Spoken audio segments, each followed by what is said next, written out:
नमस्कार, जनता टीवी देख रहे हैं आप। मैं हूं आपके साथ अमन त्रिपाठी। बुलेटिन में बात होगी कुछ अहम खबरों की। मुख्यमंत्री पुष्कर सिंह धामी ने युवा शक्ति संवाद और प्रधानमंत्री नरेंद्र मोदी के मन की बात कार्यक्रम के 135वें एपिसोड को युवाओं के लिए प्रेरणादायक बताया। उन्होंने कहा कि प्रधानमंत्री का यह कार्यक्रम समाज में सकारात्मक बदलाव, जन भागीदारी और राष्ट्र निर्माण का संदेश देता है। मुख्यमंत्री ने कहा कि युवा शक्ति ही विकसित भारत की सबसे बड़ी ताकत है और युवाओं को नवाचार, सेवा तथा राष्ट्रहित के कार्यों में आगे आकर योगदान देना चाहिए। हमारे प्रधानमंत्री जी ऐसे कर्मयोगी हैं जिनका अनवरत रूप से 135वां संस्करण मन की बात का हो गया। वो शायद दुनिया के ऐसे पहले राष्ट्राध्यक्ष होंगे जो अनवरत रूप से 135 संस्करण उन्होंने अभी तक कर दिए और आगे बहुत संस्करण उनके अभी आने हैं। और इस मन की बात के माध्यम से अनेक लोगों को प्रेरणा मिलती है। अनेक कर्मयोगी जो योग साधना में लगे हैं, अपने श्रम साधना में लगे हैं, लगातार अपने कामों को कर रहे हैं, उनको कोई देख नहीं रहा था। प्रधानमंत्री जी ने उनको सामने लाकर उनका प्रोत्साहन भी किया है, उत्साहवर्धन भी किया है और उन सभी को पूरी दुनिया के सामने उनके दर्शन भी कराए हैं। निश्चित रूप से उनको एक अच्छी पहचान मिली है। हमारे उत्तराखंड के लिए भी अनेक लोगों को प्रधानमंत्री जी के इस मन की बात के माध्यम से आगे आने का अवसर मिला है। हमारे राज्य से उनका विशेष लगाव है, तो मैं प्रधानमंत्री जी का एक बार फिर से बहुत धन्यवाद करता हूँ। देखिए, रुड़की एक हमारा साइंस का, टेक्नोलॉजी का और रिसर्च का और इनोवेशन का बहुत बड़ा केंद्र है। इस धरती ने बहुत बड़े बड़े व्यक्तित्व दिए हैं, बड़ी बड़ी खोजें की हैं, बड़े बड़े अनुसंधान किए हैं, बड़े आविष्कार किए हैं। तो यहाँ पर सभी युवाओं के साथ आज संवाद हुआ है। युवा शक्ति हमेशा से, चाहे देश हो दुनिया, उसका बहुत बड़ा योगदान रहा है। दुनिया के इतिहास बनाने में युवा शक्ति का बहुत बड़ा योगदान रहा है। मुख्यमंत्री पुष्कर सिंह धामी ने रुड़की दौरे के दौरान हरिद्वार रुड़की विकास प्राधिकरण द्वारा नवनिर्मित स्पोर्ट्स कॉम्प्लेक्स का लोकार्पण किया। इस दौरान उन्होंने आधुनिक बैडमिंटन कोर्ट और जिम का उद्घाटन कर क्षेत्र के युवाओं को बड़ी सौगात दी। मुख्यमंत्री ने कहा कि यह स्पोर्ट्स कॉम्प्लेक्स युवाओं को खेलों में आगे बढ़ने और अपनी प्रतिभा निखारने का अवसर प्रदान करेगा। इससे पहले सीएम धामी ने बीजेपी कार्यालय में कार्यकर्ताओं के साथ प्रधानमंत्री नरेंद्र मोदी के मन की बात कार्यक्रम को सुना और युवाओं के साथ युवा संवाद कार्यक्रम में भी हिस्सा लिया।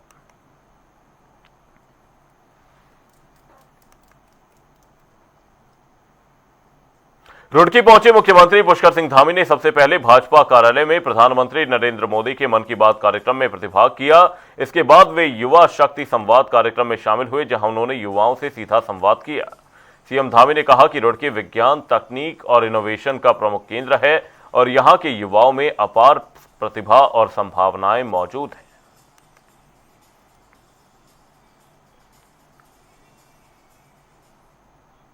इस धरती ने बहुत बड़े बड़े व्यक्तित्व किए हैं, बड़ी बड़ी खोजें की हैं, बड़े बड़े अनुसंधान किए हैं, बड़े आविष्कार किए हैं। तो यहाँ पर सभी युवाओं के साथ आज संवाद हुआ है। युवा शक्ति हमेशा से, चाहे देश हो दुनिया, उसका बहुत बड़ा योगदान रहा है। दुनिया के इतिहास बनाने में युवा शक्ति का बहुत बड़ा योगदान रहा है। आज भारत दुनिया का सबसे बड़ा युवा देश है, सबसे आगे है, क्योंकि हमारी 65% आबादी आज 42 वर्ष से कम लोगों की है और उस युवा शक्ति को सही मार्गदर्शन मिल रहा है। हमारे प्रधानमंत्री मोदी जी के नेतृत्व में उनको अवसर मिल रहे हैं। स्टार्टअप इंडिया, खेलो इंडिया, स्टार्टअप इंडिया के माध्यम से आज भारत पूरी दुनिया का तीसरा सबसे बड़ा इकोसिस्टम बन गया है। तो युवाओं की हर जगह भूमिका हो रही है। उत्तराखंड में भी हमने, चाहे नौजवानों को रोजगार देना हो, 33,000 से अधिक नियुक्तियां यहाँ पर पारदर्शी तरीके से करनी हो, नकल का कानून लाना हो, स्वरोजगार के अनेक अवसर देने हो और बड़ी संख्या में जो हमारे सेल्फ हेल्प ग्रुप है, महिलाओं के हों, युवाओं के हों। और इसी बीच रुक करेंगे बड़ी और अहम जानकारी। इस वक्त की बड़ी और अहम अपडेट, ये बड़ी जानकारी सामने, बड़ी खबर आपको बता रहे हैं। दिवंगत जसपाल राणा की मां के निधन की खबर सामने है। बेटे के बर्थडे के दिन दुनिया को अलविदा कह दिया। ये बड़ी और अहम जानकारी। दिल्ली के अस्पताल में श्याम देवी राणा ने अंतिम सांस ली है। आपको बता दें, लंबे समय से कैंसर से पीड़ित थी। जसपाल राणा के निधन के 16 दिन बाद उनकी मां ने भी दम तोड़ दिया है। दिवंगत जसपाल राणा की मां की निधन की खबर सामने है। बेटे के बर्थडे के दिन उन्होंने दुनिया को अलविदा कह दिया। दिल्ली के अस्पताल में श्याम देवी राणा ने अंतिम सांस ली। लंबे समय से कैंसर से पीड़ित थे। जसपाल राणा के निधन के 16 दिन बाद उनकी मां ने भी दम तोड़ दिया। आपको बता दें, दिवंगत जसपाल राणा की मां के निधन की खबर सामने है। बेटे के बर्थडे के दिन उन्होंने दुनिया को अलविदा कह दिया। दिल्ली के अस्पताल में श्याम देवी राणा ने अंतिम सांस ली। आपको बता दें, लंबे समय से कैंसर से पीड़ित थी। दिवंगत जसपाल राणा के मां की निधन की खबर सामने है। आपको बता दें, बेटे के बर्थडे के दिन दुनिया को अलविदा कह दिया। दिल्ली के अस्पताल में श्याम देवी राणा ने अंतिम सांस ली। लंबे समय से कैंसर से पीड़ित थी। वहीं जसपाल राणा के निधन के 16 दिन बाद उनकी मां ने भी दम तोड़ दिया। ये बड़ी और अहम जानकारी, इस वक्त की ये बड़ी अपडेट आपको बता रहे हैं। बेटे के बर्थडे के दिन उन्होंने दुनिया को अलविदा कह दिया। दिल्ली के अस्पताल में श्याम देवी राणा ने अंतिम सांस ली। लंबे समय से कैंसर से पीड़ित थी। ये बड़ी और अहम जानकारी आपको बता रहे हैं। जसपाल राणा के निधन के 16 दिन बाद उनकी मां ने भी दम तोड़ दिया। दिवंगत जसपाल राणा के मां के निधन की खबर सामने है। बेटे के बर्थडे के दिन उन्होंने दुनिया को अलविदा कह दिया। दिल्ली के अस्पताल में श्याम देवी राणा ने अंतिम सांस ली। लंबे समय से कैंसर से पीड़ित थी। ये बड़ी जानकारी आपको बता रहे हैं। जसपाल राणा के निधन के 16 दिन बाद उनकी मां ने भी दम तोड़ दिया है। दिवंगत जसपाल राणा के मां के निधन की खबर सामने है। बेटे के बर्थडे के दिन दुनिया को अलविदा कह दिया। दिल्ली के अस्पताल में श्याम देवी राणा ने अंतिम सांस ली। लंबे समय से कैंसर से पीड़ित थी। ये बड़ी और अहम जानकारी। जसपाल राणा के निधन के 16 दिन बाद उनकी माता ने भी दम तोड़ दिया। आपको बता दें, दिवंगत जसपाल राणा की माता के निधन की खबर सामने है। ये बड़ी और अहम जानकारी, इस वक्त की ये बड़ी अपडेट सामने है।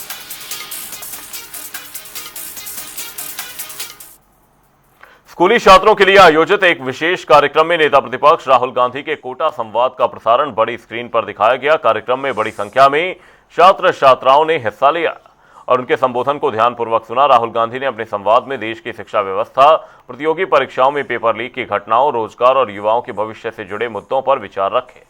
उन्होंने कहा कि बार बार हो रहे पेपर लीक से मेहनती छात्रों का भविष्य प्रभावित हो रहा है, जिस पर सख्त कार्रवाई जरूरी है। देखिए, देश का जो भविष्य है, युवा का जो भविष्य है, वो केवल राहुल गांधी के नेतृत्व में सुरक्षित है। और उसी के तहत आज जो नीट की परीक्षाएं लीक हो रही हैं और अन्य परीक्षाएं लीक हो रही हैं, ये एक बड़ा दुर्भाग्य है देश का। और कि जो बच्चे अपना जीवन शिक्षा से शुरू करते हैं और बीच अधर में उनको आत्महत्या करनी पड़ रही है। इस देश में लगभग 20 बच्चे आत्महत्या कर चुके हैं। ये एक सरकार के माथे पर सवाल निशान है और हम सब के लिए भी सोचने का विषय है कि हमारे बच्चों का भविष्य क्या होगा। मेरे बच्चे पढ़ रहे हैं, धनगर जी के बच्चे पढ़ रहे हैं, उन बच्चों का भविष्य क्या होगा, ये बड़ी चिंता का विषय है। उसको लेकर के राहुल गांधी जी ने जो कोटा में बच्चों से एक संवाद किया, बच्चों ने क्वेश्चन खुले मन से बच्चों ने सवाल किया, ये एक अच्छा संदेश है। निश्चित रूप से आप देख ही रहे हैं देश के हालात क्या हैं। हर चीज फेल हो चुकी है। केंद्र सरकार की जितनी भी योजनाएं लगभग फेल हो चुकी हैं। आज आप देख रहे हैं, कल भी एक पेपर लीक हुआ है। निश्चित रूप से जो हम चिंता का विषय ये है कि जो हमारे युवा हैं, जो हमारे स्टूडेंट्स हैं, जो विद्यार्थी हैं, माँ बाप के सपने हैं, वो लगातार चूर चूर होते नजर आ रहे हैं। क्योंकि माँ बाप बहुत मेहनत के साथ जो है, चाहे वो कितनी भी मेहनत करें, अपनी घर जमीन बेचें, कुछ भी करें, अपने बच्चों को हायर एजुकेशन दिलवाने का प्रयास करते हैं। और जब वो समय आता है, उस समय पेपर लीक हो जाता है। उत्तराखंड में 16 जुलाई से शुरू होने वाले हरेला पर्व की तैयारियां शुरू हो गई हैं। उत्तराखंड संस्कृति विभाग के उपाध्यक्ष मधु भट्ट ने कहा कि विश्व पर्यावरण दिवस से शुरू हुआ प्रकृति संरक्षण का संकल्प अब हरेला के माध्यम से जन आंदोलन का रूप ले रहा है। उन्होंने बताया कि हरेला केवल एक लोक पर्व नहीं, बल्कि पेड़ पौधों, जल स्रोतों और पर्यावरण संरक्षण का संदेश देने वाला पर्व है। इस बार हरेला को व्यापक जन भागीदारी के साथ मनाया जाएगा। उन्होंने प्रदेशवासियों से अधिक पौधारोपण कर पर्यावरण संरक्षण का संकल्प लेने की अपील की है।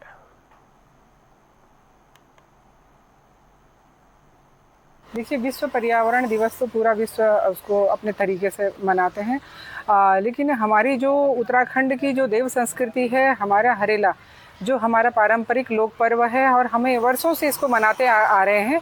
हमारा अभी आगामी 16 जुलाई को ये हरेला का पर्व मनाया जाएगा और संस्कृति साहित्य कला परिषद के तत्वावधान में विभिन्न संस्थाओं के साथ जो सक्रियता के साथ जो संस्थाएं पर्यावरण के संरक्षण, संवर्धन, पोषण के लिए हमेशा अग्रसर रहती हैं, उनको सम्मानित करने के साथ साथ हम इस वर्ष इस कार्यक्रम को स्कूल के बच्चों के साथ जन जागरण के साथ कार्यशालाएं करते हुए पूरे बृहद स्तर पर, क्योंकि हमारी हरेला हरियाली महोत्सव हम यहाँ से प्रारंभ करते हुए, उत्तराखंड से प्रारंभ करते हुए इसको 15 जुलाई से हम स्टार्ट करेंगे। प्रधानमंत्री नरेंद्र मोदी के मन की बात कार्यक्रम के 135वें संस्करण पर राज्यसभा सांसद नरेश बंसल ने कहा कि प्रधानमंत्री ने जल संरक्षण, स्वच्छता, संसाधनों के बेहतर उपयोग और जन भागीदारी जैसे महत्वपूर्ण विषयों पर देश को प्रेरित किया है। उन्होंने कहा कि प्रधानमंत्री के आह्वान पर लोगों ने तेल बचत और पुराने संसाधनों के उपयोग जैसे अभियानों में बढ़ चढ़कर हिस्सा लिया। नरेश बंसल ने कहा कि भारत रक्षा क्षेत्र में तेजी से आत्मनिर्भर बन रहा है। प्रधानमंत्री जी लगातार हर महीने के अंतिम रविवार को मन की बात करते हैं। उसका आज 135वां निर्बाध संस्करण था। कोई व्यवधान इसमें कभी आया नहीं। लंबे समय तक ये चलने वाला कार्यक्रम है और जनता भी इसको याद रखती है, इसका इंतजार करती है। हमारे सब कार्यकर्ता इस दिन का इंतजार करते हैं।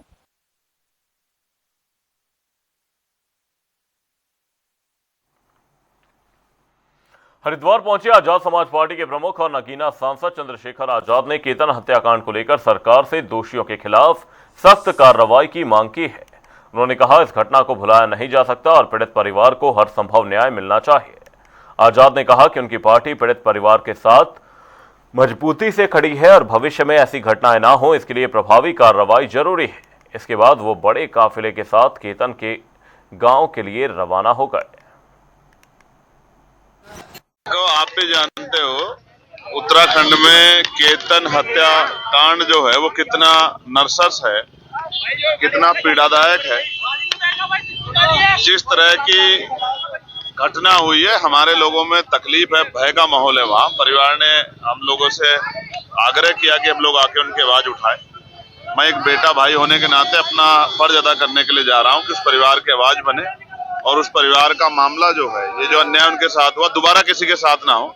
और जिस तरह डर का माहौल है वो खत्म, उस डर के माहौल को वो ऊर्जा में बदले, डर का माहौल, और कानून व्यवस्था बहाल हो। इसलिए हम परिवार की पीड़ा सुनने के लिए आज जा रहे हैं। उत्तराखंड में जिस तरह कई ऐसी घटनाएं हुई हैं, सब लोगों को संवैधानिक तरीके से आगे बढ़ना चाहिए, ऐसा मेरा मांग भी है और ये होना भी चाहिए। कोई भी आंदोलन करना हो संवैधानिक रूप से होना चाहिए। राम मंदिर कैसे देखते हैं? देखिए, पूरा प्रकरण जो है वो आप सबके सामने है। भाई चंद्रशेखर जी आज जा रहे हैं और उनको हमारा समर्थन है, हमारी पूरी टीम का, जन निर्माण पार्टी का समर्थन है। हम उनके साथ आज जहां भी जरूरत पड़ेगी संघर्ष करेंगे। प्रधानमंत्री नरेंद्र मोदी के मासिक रेडियो कार्यक्रम मन की बात को लेकर बीजेपी नेता विशाल गुप्ता ने इसे जन भागीदारी और राष्ट्र निर्माण का प्रभावी मंच बताया। उन्होंने कहा कि यह कार्यक्रम केवल रेडियो प्रसारण नहीं, बल्कि प्रधानमंत्री का देशवासियों से सीधा संवाद है। विशाल गुप्ता ने कहा कि मन की बात के माध्यम से समाज में बेहतर कार्य करने वाले लोगों की प्रेरक कहानियां सामने आती हैं।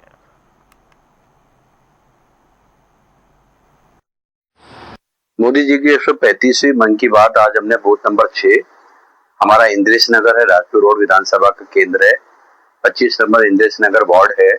उसके बूथ के अध्यक्ष हमारी कुमकुम बहन अस्थाना जी, उनके निवास स्थान पर हमने पूरी टीम, जो 11 जनों की हमारी बूथ की समिति होती है, उन समिति को हमने यहाँ इन्वाइट करते हैं और यहाँ उनके साथ वार्तालाप करते हैं और मन की बात सुनते हैं और बूथ पे कैसे कार्य किए जाए उस विषय पे चर्चा होती है। मन की बात में मोदी जी पूरे भारतवर्ष से लेकर विदेश तक जो अच्छी चीजें, जो प्रेरणा देने वाली चीजें, व्यक्ति के जीवन में प्रेरणा देने का काम करे, ऐसी चीजों को ढूंढ कर लाकर एक सूत्र में पिरोकर मन की बात में आधे घंटे में हमें बताने का काम करते।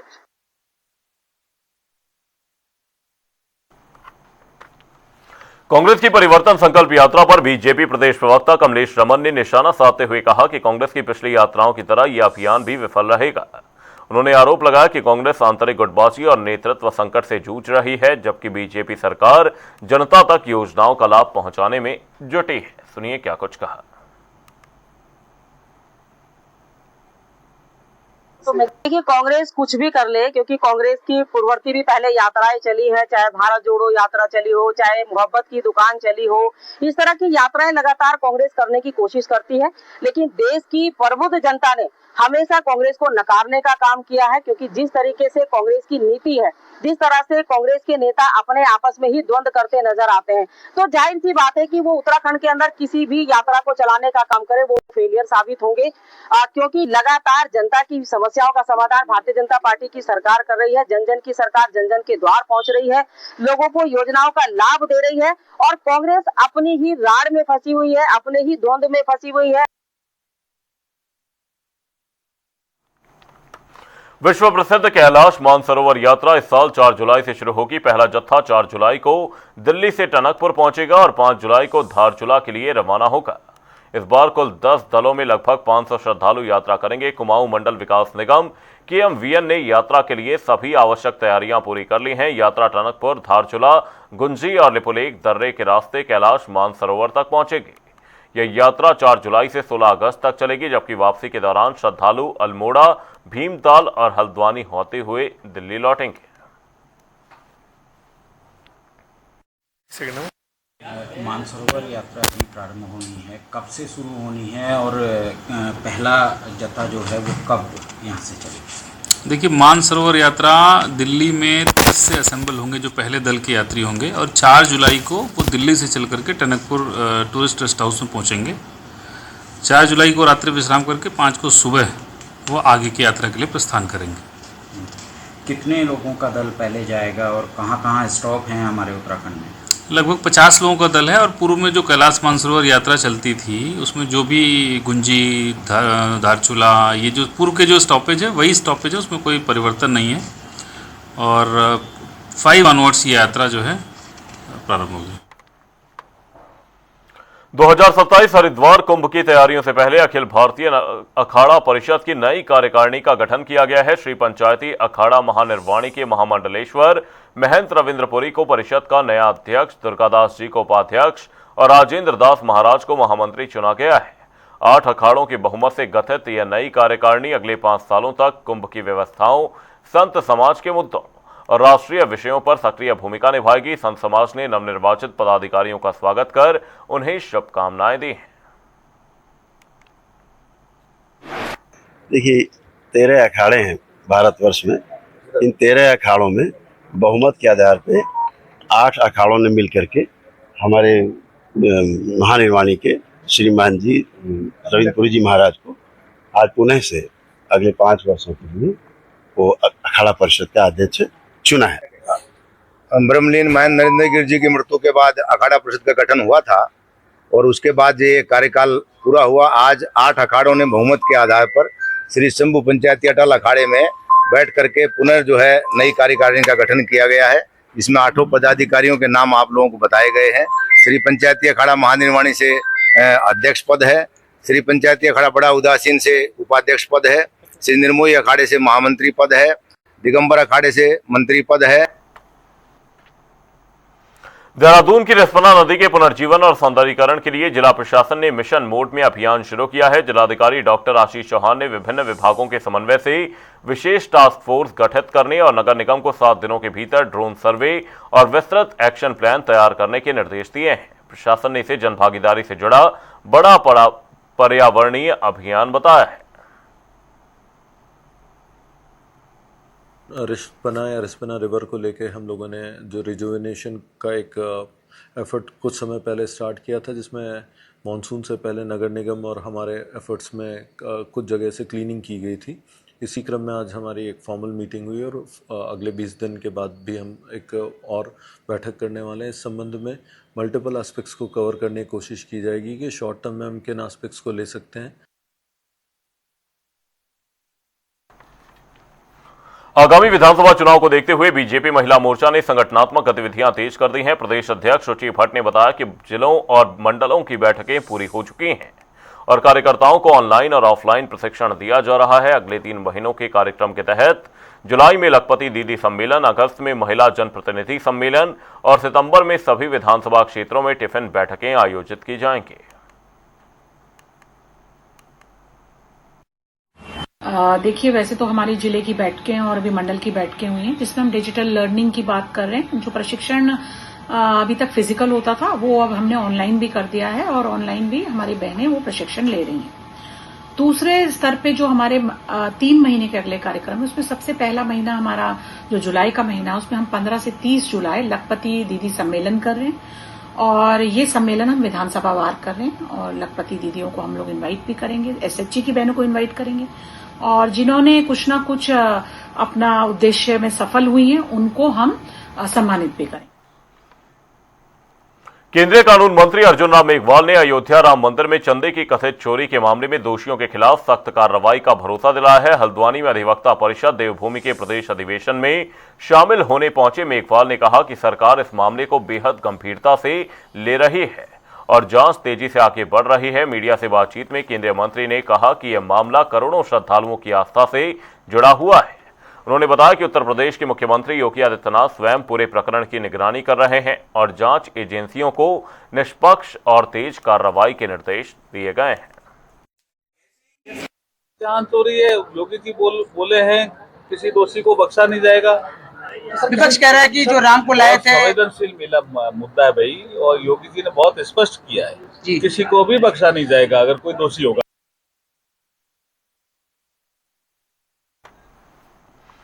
कांग्रेस ने राम मंदिर चंदा प्रकरण और ऑपरेशन सिंदूर को लेकर केंद्र की भाजपा सरकार पर तीखा हमला बोला। कांग्रेस के राष्ट्रीय प्रवक्ता आलोक शर्मा ने आरोप लगाया कि सरकार दोनों मामलों में सच छिपाने का प्रयास कर रही है। आलोक शर्मा ने कहा कि ऑपरेशन सिंदूर में शहीद हुए 6 भारतीय जवानों की जानकारी देश से छिपाई गई। उन्होंने दावा किया कि शहीदों के नाम नेशनल वॉर मेमोरियल में सामने आने के बाद इस तथ्य की जानकारी मिली। बयानबाजी करना और वास्तव में दोषियों को कटघरे में खड़ा करना, इन दोनों चीजों में बहुत फर्क होता है। अगर आपकी निष्ठा सच में सच्ची थी तो 20 दिन पहले एफआईआर क्यों नहीं हुई? एसआईटी का खेल क्यों हुआ? तहरीर 5-6 जब आपके पास पड़ी थी और माल बरामद हो गया था, तब एफआईआर क्यों नहीं हुई? इसका मतलब आप बड़े मगरमच्छों को बचाना चाहते हैं और केवल बयानबाजी में सनातनियों को उलझाना चाहते हैं, लेकिन अब ऐसा नहीं होगा। सबसे पहली मांग तो यही है कि जो ये ट्रस्ट है, जिसमें डकैती में जिसके पूरे तमाम चीजें सामने आ रही हैं, ये ट्रस्ट तुरंत प्रभाव से। बुलेटिन में फिलहाल के लिए सिर्फ इतना ही, रुकेंगे एक छोटे से ब्रेक के लिए। देखते रहिए जनता टीवी।